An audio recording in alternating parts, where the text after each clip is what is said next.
एक छोटी सी कहानी के जरिए आज मैं आपको बताने वाला हूं कि खुशी और टेंशन क्या होती है। दोस्तों, जो हमारे पास होता है उसमें हम लोग खुश नहीं होते, लेकिन जब वो हमारे पास से खो जाता है तो हमें बहुत ज़्यादा दुख होता है। ये चीज़ हमें वापस मिल जाती है तो मानो हमें तमाम तरह की खुशियाँ मिल चुकी हैं। दोस्तों, एक छोटी सी कहानी के जरिए आज ये सारी चीज़ आपको बताने वाला हूँ। एक बहुत ही अच्छा साहूकार होता है जिसके पास धन दौलत की कोई कमी नहीं होती, उसके पास औलाद नहीं होती, बस उसे धन दौलत ही धन दौलत चाहिए था। धन दौलत में वो बहुत खुश रहता था, लेकिन अब वो ये सोचकर परेशान रहने लगा कि तेरी धन दौलत तो बहुत है तेरे पास, लेकिन इस धन दौलत को सुख भोगने वाला आगे कोई नहीं है। अब तू कैसे सुखी रहेगा? तू तो दुखी हो चुका है। अब इस सब के लिए वो लोगों से बातचीत करता तो एक व्यक्ति ने उसे बताया कि गांव के बाहर एक साधु महाराज रहते हैं, उनके पास जाइए, वो आपको अच्छे से समझा देंगे कि सुखी किस तरह से रहा जा सकता है।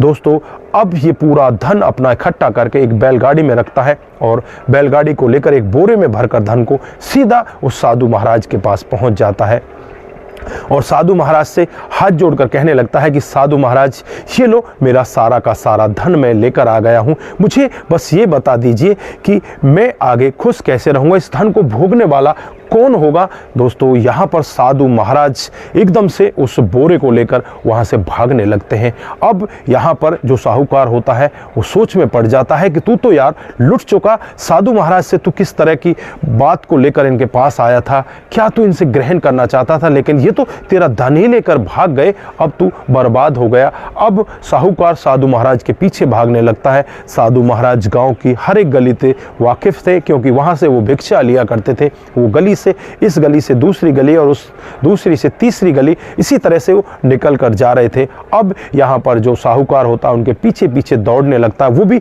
हर गली से निकल रहा था। वो मन ही मन सोचने लगता है कि यार आज तो तू लुट गया, बर्बाद हो गया, तेरे पूरे जीवन भर की कमाई आज खत्म हो गई, अब तू करेगा तो क्या करेगा। वो भागते भागते वापस उसी साधु महाराज की झोपड़ी पर आ जाता है। दोस्तों, वहाँ आने के बाद जब वो देखता है कि उसका धन जो के त्यों वहाँ पर रखा हुआ है, अब धन को उठाकर वो कहने लगता है कि भगवान तेरा लाख लाख शुक्र है, तूने मेरे धन को मुझे वापस दे दिया। मैं बहुत ज़्यादा खुश हूँ, नहीं तो मैं बर्बाद हो चुका था। मुझे लग रहा है कि मेरा खुशी, मेरे जीवन का जो संघर्ष है वो सभी मुझे मिल चुका है, नहीं तो मैं बर्बाद हो चुका था। मेरे पास मेरा धन है, मैं इसे लेकर वापस जा रहा हूँ। तभी वहाँ पर वो साधु महाराज आ जाते हैं।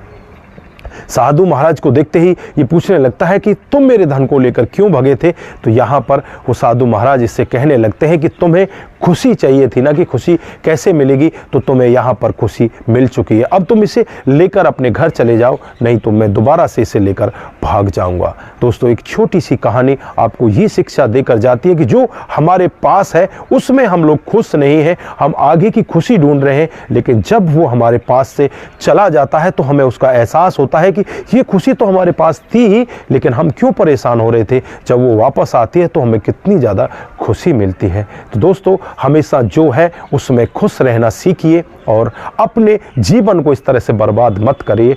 खुशी के साथ अपने जीवन को आगे बढ़ाइए, वही आपकी सच्ची खुशी है और उसी में आपका अच्छे से काम चलेगा। तो दोस्तों, छोटी सी कहानी आप लोगों को यही शिक्षा देकर जाती है कि जो आपके पास है वो पर्याप्त है, जो आगे मिलेगा वो आपका भाग्य है। तो दोस्तों, अपने भाग्य के साथ हमेशा खुश रहिए। नमस्कार, जय हिंद,